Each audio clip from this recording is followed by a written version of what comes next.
오늘의 시간에는요, 떠난 리더와 계속 연결되는 방법, 이 제목으로 함께 하나님의 말씀 듣겠습니다.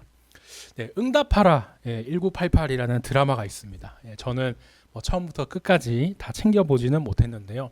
그래도 워낙 유명하다 보니까 저도 이제 몇몇 장면을 이렇게 흘려본 기억이 있습니다. 오늘 이 장면에서는요, 이제 어떤 날에 어머니가 일이 있어서 이제 남편과 두 아들을 두고 며칠간 집을 비우게 됐습니다. 옛날 80년대 이 배경이기 때문에 이제 집안일 거의 어머니가 혼자 다 하셨거든요. 집에 남자 셋만 남겨두고 이제 어머니가 자리를 비우게 된 겁니다. 걱정이 되죠. 빨래나 설거지는 어떻게 할까? 또 밥은 잘 해 먹을까? 어머니가 이렇게 엄청 걱정이 되면서도 일이 있으니까 급하게 이제 집을 떠나게 됐습니다. 그렇게 어머니가 이제 며칠 있다가 집으로 돌아오셨어요. 근데 돌아와서 보니까 어머니가 이제 영 힘이 없으신 겁니다. 왜 그런가? 이제 아들 중 한 명이 친구한테 물어봤어요. 야, 왜 우리 엄마가 왜 이렇게 힘이 없으실까? 이렇게 물어보니까 그 친구가 그러죠. 야, 너희가 어머니가 자리를 비웠는데도 그 빈자리를 못 느낄 만큼 너무 잘 지내서 그래. 그렇게 친구가 이야기를 해줬습니다. 현명한 친구였죠. 그래서 그렇구나. 이렇게 아들이 이제 깨닫고요. 이제 일부러 이제 막 집안에 이제 사고를 쳐요. 드라마니까. 형은 막 일부러 손에 화상을 입고, 아빠는 연탄을 떨어뜨리고, 자신은 막 이제 엄마 옷 어디 있어 이러면서 막 이제 그런 정말 사소한 것까지 못한 이런 모습을 또 연출합니다. 그러고 나니까 이제 어머니가 역시 우리 집은 내가 없으면 안 돼 이러면서 다시 힘을 또 얻는 그런 모습이 나왔던 이제 장면이 제가 기억에 남습니다. 어머니 입장에서는요, 이제 두 가지 마음이 있죠. 내가 떠나 있는 동안 좀 나도 좀 쉬자. 가족들이 좀 잘 지내길 바라면서도 한편으로 또 내가 이렇게 가족에 대해 헌신을 했는데 자신의 빈자리를 또 알아채 주길 바라는 또 그런 마음이 있었습니다. 참 이 인간적인 장면이었는데요. 우리가 이렇게 인간적인 장면 이런 모습을 볼 때마다 참 가슴이 따뜻해지기도 합니다. 오늘 말씀에서도요, 이렇게 떠날 때를 걱정하면서 자신을 기억해 주길 바라는 분이 계십니다. 바로 저희가 말씀을 읽었지만 예수님이시죠. 물론 예수님은요, 앞에 드라마의 그 서운해하던 어머니와는 다릅니다. 나 없이도 잘 지내네. 좀 나를 위해 그렇게 스스로를 위해 자신을 기억해 달라는 그런 의도가 아니고 남아있을 사람들, 특히 제자들을 위해서 예수님이 이 말씀을 해주셨던 거거든요. 저희는 이제 2월부터 계속 이렇게 요한복음을 묵상해 오고 있습니다. 지난주에 저희가 이제 전반부 마지막 이 12장의 말씀을 들었고, 이제 예수님은 지난주 말씀을 이제 끝으로 더 이상 많은 사람들 앞에서 공적으로 설교를 안 하시죠. 13장부터는 이제 후반부가 돼가지고 주로 이제 제자들을 위해서 이렇게 이제 사역을 해주십니다. 네, 오늘 저희가 듣는 말씀도 그렇죠. 제가 주보에 표를 또 이렇게 들고 왔는데요. 예수님이 십자가에 돌아가시기 전까지 고난 주간에 요일마다 무슨 일이 있었는가, 이것을 좀 정리해 놓은 일입니다. 저희가 13일의 금요일 막 그렇게 얘기하잖아요. 예수님이 이제 금요일 날 돌아가셨고 그날이 13일이었다 그래서 서양에서도 이제 13일의 금요일 엄청 불행하게 미신적으로 이렇게 생각을 하는데, 이 금요일 날 목요일 날 일어난 일이 오늘 저희가 말씀이 일어나는 일이라고 하겠습니다. 예수님이 십자가에 돌아가시기 전에 이제 제자들과 유월절 만찬을 하시죠. 저희가 최후의 만찬, 그 그림으로도 엄청 유명해서 알고 있는데요. 주의 만찬이라고도 하죠. 이 최후의 만찬은 정말 당연히 유명한 이 사건이기 때문에 마태복음, 마가복음, 누가복음, 요한복음 다 나옵니다. 그만큼 이제 중요한 것을 저희가 알 수 있는데요. 오늘 저희가 보는 요한복음, 이 요한복음에서는요, 다른 복음서보다도 마태, 마가, 누가보다도 이 최후의 만찬을 자세히 이렇게 기록해 놓으셨습니다. 다른 복음서에서는 짧게 나오는 이 내용이 오늘 요한복음에서는 13장에서 17장까지 길게, 몇 장입니까? 13, 14, 15, 16, 17 5장에 걸쳐서 길게 이렇게 말씀을 해주시고 있죠. 식사 후에 또 예수님이 다락방에서 만찬하시면서 당시 제자들에게 해주셨던 말, 이것이 5장에 걸쳐서 기록이 되어 있는 겁니다. 이 정리하자면 이렇습니다. 저희가 성경의 장수로 보면요, 또 앞뒤 이런 순서로 보면 뭐야, 예수님이 십자가에 돌아가시기 전까지 저희가 다음 주부터 또 고난주간 시간이고 아직 좀 분량이 많이 남았네, 시간이 남았네, 이렇게 생각이 들어요. 성경의 장수로 봤을 때는. 근데 실제로는 어떻느냐, 예수님이 십자가에 달리시기 전까지 몇 시간이 안 남은 겁니다. 예.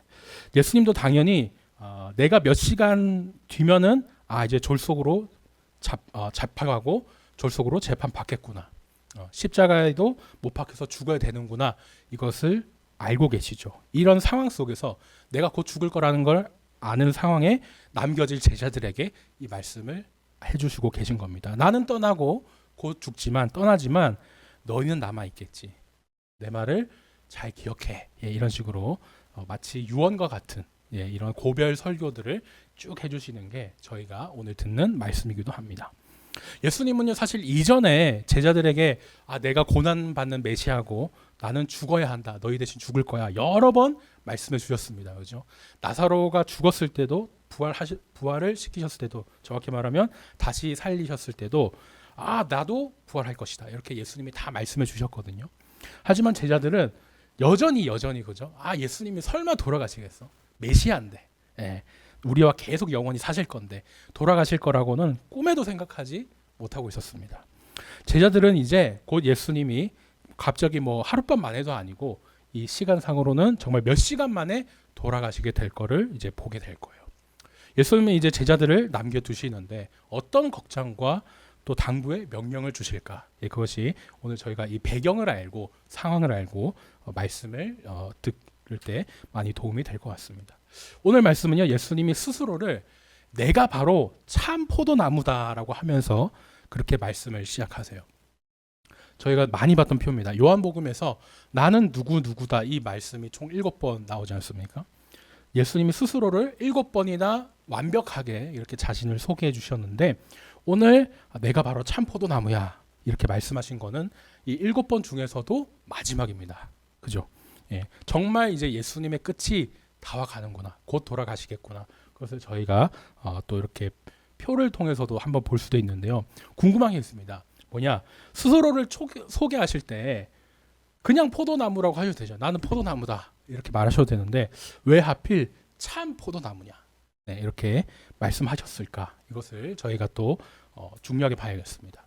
우리말로 참이라고 이렇게 번역이 되어 있지만요, 원어로 보면은 진짜, 앞에 진리라고, 길이요 진리요 생명이다라고 말씀하셨는데 그 진리를 가리킬 때 썼던 말과 똑같습니다.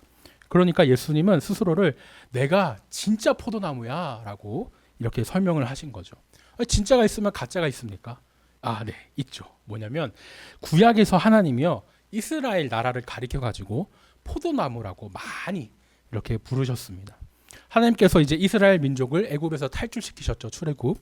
그러고 나서 가나안 땅에 살게 해주시고 그렇게 꿀과 젖이 흐르는 그곳에 살게 하셨습니다.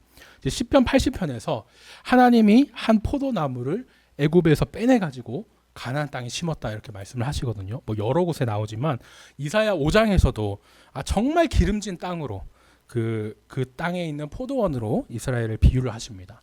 하나님이 이 포도원에서요, 정말 그 좋은 포도가 맺으라고 열심히 그 포도나무를 사랑해 주시고 관리해 주셨어요. 근데 이 포도원의 나무가 참 괘씸합니다. 뭐냐면 하나님이, 즉 농부가 그렇게 많은 사랑을 주고 관리를 했는데 관리를 받았으면 그만큼 좋은 포도가 좀 나와줘야 되잖아요. 그런데 들에서 나는 포도같이 정말 관리 안 받은 수준의 그런 포도가 나온 겁니다. 그렇게 사랑을 주고 관리했는데 제대로 열매를 맺지 못한 것. 그 이사야 5장에 나오는데 이 열매를 하나님이 어떻게 하시느냐 보니까 하나님께서 이 포도원에 울타리를 걷어버리고요, 포도원을 이제 해체시키는 겁니다. 담을 헐어가지고 짓밟히게, 그렇게 이제 심판을 해버리세요. 하나님이 그저 이스라엘이라는 나라를 정말 사랑하셔가지고 애굽에서 빼내셔가지고 구원하셨습니다. 그리고 가나안 땅에 살게 해주셨죠. 그런데 이스라엘은 계속 그 감사한 것을 잘 모르고 은혜를 모르고 계속 죄를 지으면서 제대로 된 포도를 맺지를 못하는 거예요. 이스라엘은 성공한 포도나무입니까? 그러면은 실패한 포도나무입니까? 실패한 거죠. 가짜 포도나무라고 이제 할 수도 있겠어요. 근데 그 실패한 가짜 포도나무 사이에 이제 놀라운 일이 일어난 겁니다. 제대로 열매 맺지 못하고 막 실패한 그 포도나무 가운데 진짜 포도나무가 참 포도나무가 짠 하고 나타나신 거예요. 그게 오늘 15장 1절 말씀입니다. 내가 바로 진짜 포도나무야. 이렇게 예수님이 말씀해 주신 거예요. 이 말씀에는요, 지금껏 그 구약의 이스라엘이 실패한 일들, 이것을 예수님이 진짜 포도나무로서 참으로 이루신다라는 그 뜻이 숨어 있습니다. 정말 그렇죠. 지금껏 이스라엘이요, 막 율법과 나의 힘으로 막 구원을 찾았어요. 아, 내가 하나님 앞에 죄를 좀 안 짓고 살아야지. 그리고 뭐 사망이라는 벌을 피해서 아, 내가 착하게 살아서 뭐 천국 가야지. 이렇게 생각하면서 살았습니다. 근데 그렇게 이제 산 결과가 뭡니까? 살려고 내 힘으로 뭔가 구원을 받고 뭐 율법을 지켜서 구원을 받으려고 하면 할수록 그게 불가능한 걸 깨닫는 거예요. 예. 율법은 더 엄해지고 내가 지키지 못할 수준까지 가니까 아, 이거는 안 되는구나. 그 불가능에 부딪히게 됩니다. 제사 때 제물을 바쳐서 용서를 받았죠. 하지만 그것도 한계가 있었습니다. 제사장도 사람이고 죄인인지라 완전한 제사를 못 드리는 거예요. 내가 죄인인 건 여전하니까 용서 받았으면 그래도 뭐합니까? 또 죄를 짓는 것을. 예, 죄를 지으면 제사 드려서 용서받고, 하지만 또 죄 지어서 제사 드려서 용서받고, 계속 이 반복되는 이 불완전한 제사에 갇혀 있었어요. 이게 구약의 한계였고 이스라엘이라는 가짜 포도나무, 이것의 한계였습니다. 그런데 이런 모습을 보고 이제 하나님께서 예수님을 이제 딱 보내주시죠. 하나님이신 분이 하나님, 신인 하나님께서 사람의 모를 입고 오셨습니다. 그래서 예수님은 구약의 제사장과 아예 차원이 다르시죠. 죄가 없으시니까 완전한 제사를 드려주실 수 있고 또 완전한 제물로서 우리의 죄를 대신해서 십자가 위에 돌아가 주셨습니다. 우리는 그러니까 예수님 덕분에 살았고 이스라엘이 가짜 포도나무로서 실패한 일을 예수님께서는 진짜 포도나무로서 참 포도나무로서 이것을 성취 이뤄내신 거예요. 자, 그러면서 예수님이 참 포도나무라면 하나님 아버지는 농부라고 또 말씀하십니다. 구약에서도 그랬죠. 포도나무를 심고 기르시는 분, 뭐 관리하고 그런 분들은 그런 분은 하나님이셨어요. 하나님은 정성껏 사랑을 주고 관리를 했는데 그 포도나무가 제대로 열매 맺지 못하면 구약 말씀을 아까 제가 설명을 드렸는데 그 포도나무를 버리셨고 포도원을 헐어버리셨잖아요. 오늘 말씀에서도 사실 계속 그렇습니다. 전에 이제 구약에서 예수님이 포도나무를 말씀하실 때는 두 가지였어요. 열매를 잘 맺은 포도나무거나 맺지 못한 포도나무거나 이랬거든요. 그런데 이제 구약과 다르게 오늘 신약 요한복음에서 예수님은 이제 포도나무 자체를 얘기하는 게 아니고 이제 포도나무에 달려 있는 가지, 이 가지를 가지고 이야기를 하십니다. 왜냐? 참 포도나무는 이미 예수님이라고 정리를 하셨기 때문에 더 이상 이제 포도나무가 어느 게 진짜인가 가짜인가를 볼 필요는 없죠. 이제는 이 포도나무에 달려 있는 가지, 이 가지가 진짜냐 아니냐, 열매를 맺었느냐 안 맺었느냐, 이것을 이제 중요하게 보시기 시작합니다. 예수님이라는 참 포도나무가 있고요. 여기 가지가 붙어 있는 것은 똑같습니다. 다 붙어 있는 것처럼 겉으로 보기에는 그렇게 보여요. 하지만 열매를 보니까 야, 이 가지가 정말 예수님께 달라붙어 있는 살아있는 가지구나. 아니면 뭐야 이거 달라붙어 있는 줄 알았는데 죽은 가지였네. 이런 식으로 살았냐 죽었냐 구별이 되죠. 하나님은요 농부로서 이 가지들을 이제 관리를 해주십니다. 예수님께 붙어가지고 딱 열매를 맺어야 되는데 예수님께 붙어가지고 열매를 맺지 못한 가지는 싹둑 이렇게 잘라버리시고 반면에 예수님께 붙어서 열매를 맺은 가지는 아유 예쁘다 잘 자라 하고 이렇게 깨끗하게 손질해 주시죠. 우리말에서는 제거한다 깨끗한다 이 말이 이제 다르지만 원어로 보면은 같은 뿌리에서 나온 말입니다. 그러니까 똑같은 건데 딱 달라지는 거예요. 하나님이 관리하시는 건 똑같지만 그 대상이 누구냐에 따라서 결과가 더 좋게 잘 자라도록 손질이 되느냐 아니면은 아예 도려내지느냐, 그 결과가 정반대로 서로 이제 되는 겁니다. 예수님께 끝까지 잘 달라붙어서 열매 맺는 가지, 그리고 붙어 있지만 열매 맺지 못하는 가지가 있습니다. 우리는 어느 쪽일까? 유교 문화에서 겸손하게 자란 우리는요, 막 만약에 학생들에게 물어본다면 막 이렇게 나는 잘 자란 가지예요 이렇게 손들기가 참 힘듭니다. 당연히 나는 열매를 못한 가지지. 예수님을 믿으면서 예수님께 붙어 있는데 이렇게 내가 계속 열매를 맺지 못하면 잘라내질지 않을까? 불에 던져 태워지지 않을까? 이렇게 막 걱정하면서 이렇게 생각하기도 합니다. 실제로 오늘 말씀이 많은 그런 오해를 받아요. 예. 이거 봐. 가지가 열매를 맺지 못하니까 이 농부가 이거 잘라내 버렸잖아. 우리는 열매 맺지 않는 가지가 아니라 열매 맺는 가지가 됩시다. 이러면서 이제 갈라디아서에 나온 성령의 열매 쫙 이렇게 설교하시는 분도 많이 계십니다. 근데 하지만요, 오늘 말씀이 정말 그 말씀일까? 예, 더 살펴봐야 됩니다. 우리는 열매를 맺은 가지일까 아닐까? 열매를 안 맺어서 잘려진 가지일까? 예, 열매를 이미 맺고 있어서 깨끗이 더 잘 자도록 손질이 된 가지일까? 3절을 보니까요, 이미 예수님께서 선포를 해주셨어요. 너희는 이미 내가 준 말씀으로 깨끗해졌다.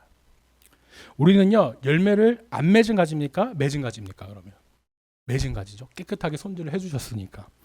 사실 예수님이 이렇게 해주신 말씀은 당연합니다. 오늘 말씀은요, 예수님께서 제자들과 최후의 만찬을 하시고 다락방에서 나눈 이야기였습니다. 13, 14, 15, 16, 17 앞에서 제가 보여드렸죠. 13장 수요 묵상 때요, 예수님이 세족식을 했습니다. 제자들의 이제 발을 씻겨주시면서 내가 너희를 이렇게 섬겼으니까, 이렇게 본을 보였으니까 너희도 이제 서로를 섬겨야 돼. 그게 마땅해. 이렇게 얘기를 하시면서 또 해주신 말씀이 있어요. 뭐냐면 너희가 깨끗해졌는데, 예수님이 씻겨주셨기 때문에 깨끗해졌는데 모두 다 깨끗해진 건 아니다. 그러셨거든요. 왜냐? 그 자리에 가룟 유다가 있었습니다. 네. 나중에 예수님을 팔아넘긴 가룟 유다가 그 자리에 있었기 때문에 예수님이 너희가 다 깨끗해진 것은 아니야 라고 말씀하셨습니다. 근데 나중에 이 가룟 유다가 예수님을 팔아넘기려고 예수님을 떠나죠. 예. 오늘 저희가 부른 찬양처럼 참된 진리를 모른 채 주님 곁으로 이렇게 떠난 겁니다. 이제 남은 제자들은요, 배신자 가룟 유다를 빼고 11명이죠. 정말 이제는 천국 들어갈 사람, 진짜 예수님 믿는 사람들, 너희는 이미 깨끗해졌다 이렇게 말하실 수 있는 그 제자들만 딱 남아 있었습니다. 그래서 예수님이 세족식 때 너희는 깨끗해졌어 이렇게 말씀해 주신 것과 연결되면서 지금 남아있는 제자들을 향해서는 너희가 끝까지 나를 믿고 천국 갈 수 있는 사람들이다 이렇게 얘기를 해주신 거예요. 이렇게 제자들을 향해서 말씀해 주시는데, 그러니까 당연히 열매를 맺는 가지다 라고 저희가 이제 정리를 할 수가 있겠죠. 그러고 나서는요, 예수님이 늘 그렇게 하셨듯이 이제 비유를 말씀하시고 이 비유에 대한 설명을 이제 해주십니다. 무슨 뜻이냐, 이 비유가. 참 포도나무는 예수님이시고 우리가 예수님을 믿어서 예수님 안에 거하면 예수님도 우리 안에 거한다. 하나가 된다. 이 말씀이죠. 목사님, 사람이 어떻게 사람 안에 거합니까? 생각할 수도 있지만 성령님이 영이시잖아요. 영으로 진리의 영이신 성령님을 통해 예수님이 우리 안에 계시고 우리도 예수님 안에 계시고 우리가 예수님과 하나가 될 수 있습니다. 서로 하나가 되는 거예요. 가지가 열매 맺을 때도 그래요. 사실 가지가 열매를 맺습니까? 아니거든요. 뿌리가 있고 땅의 양분을 가지로 주는 거는 나무입니다. 나무. 열매를 맺는 거는 포도나무지 가지는 거기 달려있을 뿐이거든요. 근데 이런 가지가 만약에 나 이제 포도나무 없어도 돼. 나 포도나무에서 떨어지렵니다. 이러면은 어떻게 되겠습니까? 4절 보니까 스스로 열매를 맺지 못한다고 말씀하시죠. 남은 제자들은요, 이미 열매를 맺은 상태입니다. 저희가 여러분은 열매를 맺은 가지입니까 아닙니까 이렇게 얘기를 하지만 4절에서 이미 제자들은 열매를 맺은 가지라고 이렇게 말씀을 하고 계세요. 예수님만에 하지만 예수님 안에 그 제자들이 머물지 않고 떠나는 순간 열매를 맺지 못한 가지처럼 그렇게 아무것도 못하고 그렇게 돼버릴 겁니다. 예수님께서 왜 이 말씀을 해주시는가? 예수님께서 이제 몇 시간 뒤에 십자가에서 돌아가십니다. 그렇죠? 제자들은 갑자기 예수님이 이제 죽으시는 것을 보게 될 거예요. 예수님은 제자들이 예상치 못한 그 헤어짐으로 여러 번 얘기했음에도 불구하고 제자들은 당황할 것이고 예상치 못한 그 헤어짐에 얼마나 겁먹고 당황할지 다 알고 계십니다. 베드로가 3번 부인하지만 나중에 돌아올 것도 그것도 다 알고 계시겠죠. 그래서 예수님은 이 남겨질 제자들을 위해서 내가 갑자기 죽게 됐을 때 당황하고 놀랄 것인데 그 남겨질 제자들을 위해서 이 말씀을 해주신 거예요. 내가 바로 참 포도나무니까 나를 떠나면 안 된다.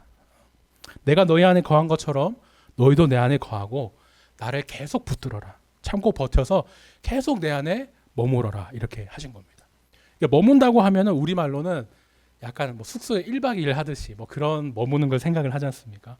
근데 원어로 머무른다는 뜻은요. 한 곳에 딱 멈춰서 움직이지 않는 거거든요. 뭐 바람이 불거나 뭐 해도 딱 그냥 버티는 겁니다. 그래서 지속적으로 버틴다는 뜻이 원어에는 있습니다. 그러니까 이제 우리 예수님 이제 어떻게 해야 되지? 예수님이 안 계신데 어떻게 해야 되지? 리더가 떠났는데 어떡하지? 그런 남겨진 제자들이 이 말씀을 생각을 하겠죠. 떠나지 마라. 계속 버텨라. 그래서 오늘 말씀은 떠나신 예수님이 남겨진 사람을 향해서 주신 위로의 말씀이기도 하고 또 당부의 명령이기도 합니다. 이 내용이 이제 더 이어지는데요. 예수님은 이제 포도나무시고 남아진 자들, 이 제자들은 가지입니다. 가지와 포도나무가 이제 하나가 되어 있으면요. 그 가지는 열매를 맺어요. 남아진 자들이 예수님과 하나가 되어 있기만 하면 열매를 맺는다는 겁니다. 나는 포도나무와 연결된 가지인데 내가 내 힘으로 열심히 막 뭔가 해가지고 열매 맺어야지 이게 아니죠, 그죠? 내가 한 건 아무것도 없어요.